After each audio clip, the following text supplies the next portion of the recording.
UEFA sanksi Celtic gara-gara banner hina Ratu Elizabeth yang kedua. Fans Celtic menunjukkan spanduk penghinaan kepada mendiang Ratu Elizabeth II di laga Liga Champion. UEFA pun menjatuhkan sanksi atas tindakan tersebut. Spanduk provokatif itu dibentangkan oleh fans Celtic dalam laga grup F Liga Champion kontra Shakhtar Donetsk di Warsawa, Polandia pada 14 September yang lalu. Fans Celtic membawa dua spanduk bertuliskan persetan kerajaan dan maaf atas kehilanganmu Michael Fagan. Spanduk anti kerajaan Inggris dari Celtic tersebut juga berbuah sanksi dari UEFA. Menukil laman dari Daily Mail, Federasi Sepak Bola Eropa tersebut memberikan denda sebesar 15.000 euro atau sekitar 224 juta rupiah atas tindakan tersebut. Alami cedera ankle, Alexander Arnold diprediksi absen hingga pekan depan.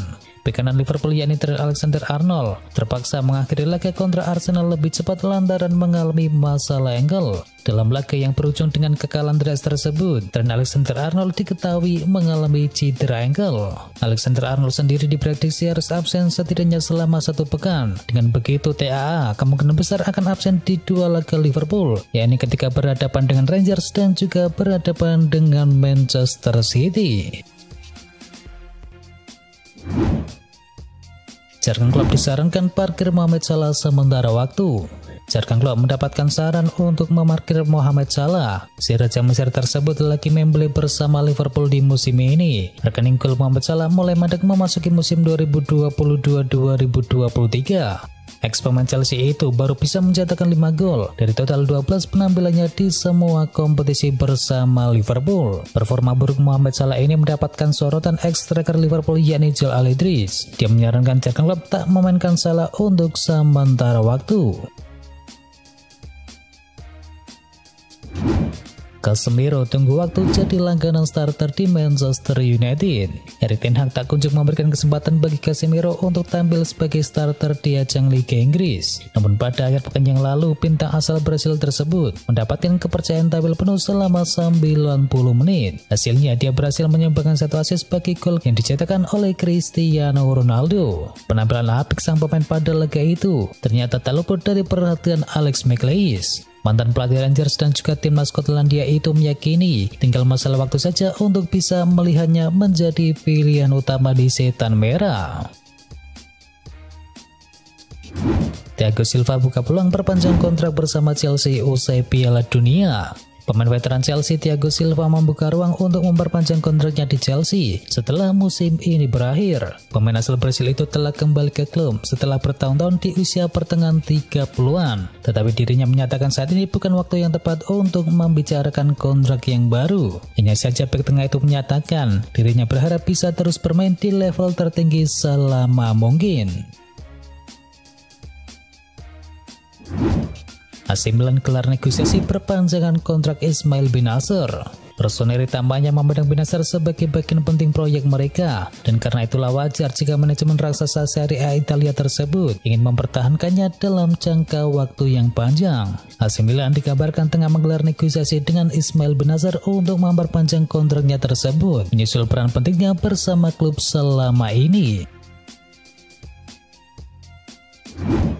Real Madrid sudah punya rencana pulangkan Brahim Diaz dari AC Milan. Real Madrid dikabarkan sudah merencanakan kembalinya Brahim Diaz dari AC Milan mengingat mereka menganggapnya sebagai proyek jangka panjang dari Real Madrid. Diketahui AC Milan meminjam Brahim Diaz dalam kesepakatan pinjaman 2 tahun dan AC Milan tidak memiliki opsi untuk membelinya secara permanen. Maccabi Haifa kalahkan Juventus. Juventus kalah lagi setelah sebelumnya kalah 0-2 dari AC Milan pada lanjutan Liga Italia. Kini Juventus tumbang 0-2 dari tangan Maccabi Haifa pada pekan keempat grup H Liga Champion. 2 gol kemenangan Maccabi dicetakkan pada babak pertama. Omer Adsili menjadi pahlawan dengan mencetakkan gol di menit ke-7 dan menit ke-42. Berkat kegagalan ini Juventus tidak beranjak di posisi ketiga klasemen sementara dengan koleksi 3 poin.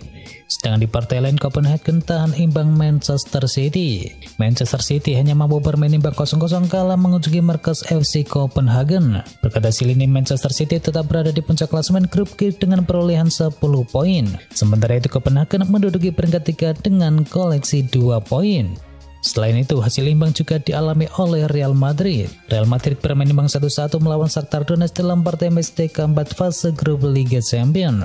Shakhtar Donetsk memimpin lewat gol dari Alexander Zubkov di awal babak yang kedua. Namun, kemenangan tuan rumah sirna di menit-menit akhir setelah Antonio Rudiger mencetakkan gol penyeimbang. Berkata Cielini, Real Madrid masih kokoh di puncak klasemen grup F dengan koleksi 10 poin. Sedangkan Shakhtar Donetsk menduduki peringkat ketiga dengan koleksi 6 poin. Hasil minor juga dialami oleh AC Milan. Catatan Chelsea atas AC Milan semakin mentereng 2 kali bertemu. Mereka diketahui 2 kali memenangkan pertandingan. Kemenangan kedua Chelsea diraih saat menumpaskan AC Milan 2-0 di San Siro. 2 gol tersebut tercipta di babak yang pertama. Chelsea memecah kebuntuan di menit ke-21 melalui eksekusi penalti dari Jorginho, dan gol kedua lahir dari kaki Pierre-Emerick Aubameyang di menit ke-34. Kemenangan ini sukses mengantarkan Chelsea ke puncak klasemen sementara dengan perolehan 7 poin. Sebab di pertandingan yang lain, RB Salzburg hanya berbagi angka 1 poin dengan Dinamo Zagreb, dan AC Milan tertahan di urutan yang ketiga. Borussia Dortmund Sevilla imbang, Manchester City melenggang ke 16 besar. Borussia Dortmund bertemu dengan Sevilla di matchday keempat grup G Liga Champions dengan skor akhir imbang 1-1. Hasil ini sekaligus memantapkan Manchester City ke babak 16 besar. Sevilla unggul terlebih dahulu di menit ke-18 lewat gol dari Tanguy Kouassi. Keunggulan itu gagal dipertahankan oleh Sevilla sampai turun minum. Diketahui Dortmund mampu menyamakan skor menjadi 1-1 di menit ke-35 lewat gol dari Jude Bellingham. Hasil ini sekaligus membuat Manchester City mengunci tiket ke-16 besar, meski di matchday keempat ini cuma bermain imbang 0-0 melawan Copenhagen. The Citizen kokoh di puncak klasemen grup G dengan koleksi 10 poin, sedangkan Dortmund berada di urutan kedua dengan koleksi 7 poin. Sementara Sevilla dan Copenhagen sama-sama mengumpulkan 2 poin dan tak akan sanggup lagi menyamai poin dari Manchester City dengan sisa 2 pertandingan lagi. Angel Di Maria alami cedera kembali. Angel Di Maria terpincang-pincang saat ditarik keluar ketika laga melawan Maccabi Haifa baru berjalan 24 menit. Bagi Di Maria itu bukan cedera pertamanya. Semenjak tiba di Juventus pada musim panas 2022, Di Maria tercatat sudah 2 kali menderita cedera dan absen di 4 pertandingan gara-gara hal tersebut. Niklas Sule puji kepemimpinan dari Jude Bellingham. Bek Borussia Dortmund yakni Niklas Sule memuji kepemimpinan rekan timnya Jude Bellingham. Ia mengatakan bahwa gelandang berusia 19 tahun itu memiliki kedewasaan di luar usia mudanya. Meski belum kena berusia 20 tahun, Jude Bellingham telah menjadi kapten Borussia Dortmund dalam 3 pertandingan terakhir mereka, termasuk laga saat Borussia Dortmund melawan Bayern Munchen pada akhir pekan kemarin yang berakhir imbang 2-2. Real Madrid perpanjang rekor 100% lolos fase grup dalam sejarah Liga Champions. Real Madrid mengoleksi 10 poin dari 4 pertandingan, dan jumlah poin tersebut cukup memastikan langkah mereka menuju babak 16 besar, minimal sebagai runner-up grup. Real Madrid ternyata bukan hanya sekedar lolos ke fase knockout. Los Blancos memperpanjang rekor mereka sebagai tim yang paling sering lolos dari fase grup Liga Champions. Semenjak berganti format pada tahun 1992-1993, Real Madrid sudah 31 kali mentas di turnamen antar klub Eropa paling prestisius tersebut. Ibaratnya Los Blancos selalu lolos ke fase knockout. Antonio Rudiger lakukan pengorbanan ketika cetakkan gol.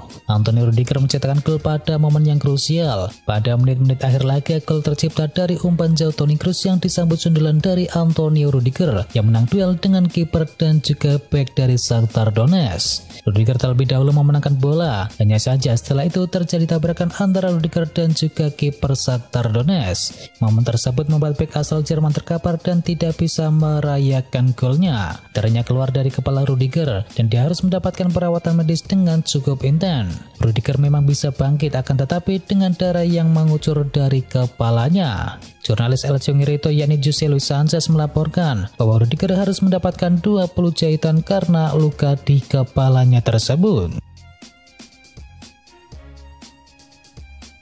Jebol gawang Benfica, Kylian Mbappe bukukan rekor yang baru. Bintang PSG Kylian Mbappe menyumbangkan 1 gol saat berhadapan dengan Benfica. Torehan itu membuat Mbappe mencetakkan rekor di Liga Champions 2022-2023. Kylian Mbappe telah terlibat langsung dalam total 259 gol untuk PSG. Rinciannya 226 pertandingan, 182 gol dan juga 77 assist. Kylian Mbappe kini telah mencetakkan lebih banyak gol di Liga Champions untuk PSG daripada pemain lainnya dalam sejarah klub dan dia baru berusia 23 tahun. Total Mbappe telah mencetakkan 39 gol di Liga Champions sejak edisi 2016-2017. Agen Jorginho terpantau di Barcelona. Kabar kepindahan gelandang Chelsea yakni Jorginho ke Barcelona terus menguat. Itu karena agen sang gelandang tengah terpantau berada di Barcelona dalam beberapa hari terakhir. Dikutip dari Tribal Football, agen Jorginho yakni João Santos terlihat di Barcelona dalam beberapa hari. Hal ini semakin menambah keyakinan bahwa pemain asal Italia tersebut akan merapat ke Camp Nou. Itu karena Barcelona memang sedang mencari penerus bagi Sergio Busquets yang usianya sudah tidak muda lagi. Mbappe tak bahagia di Prancis dan ingin pergi dari PSG. Kompetisi musim 2022-2023 belum berjalan setengah musim, namun kini ada kejutan soal masa depan dari Kylian Mbappe di PSG. Ia dikabarkan tidak bahagia di Parc des Princes. Bahkan Mbappe diklaim siap pergi dari PSG pada bulan Januari nanti. Gol Internasional menyebut bahwa Mbappe merasa PSG melanggar janji-janji mereka sebelumnya. Kabar bahwa Kylian Mbappe tak betah di PSG juga dilaporkan oleh Fabrizio Romano. Ia mengatakan hubungan antara klub dengan Mbappe kini sedang memanas. Bukan Real Madrid, Liverpool jadi klub baru Mbappe jika pergi dari PSG. Kini ada info tambahan terkait masa depan dari Kylian Mbappe. Kabarnya hubungan Mbappe dengan PSG sudah benar-benar hancur. Hal tersebut diklaim oleh Marca. Media Spanyol itu mengatakan hubungan keduanya jadi memburuk setelah Mbappe ngotot ingin pergi dari PSG pada musim panas kemarin.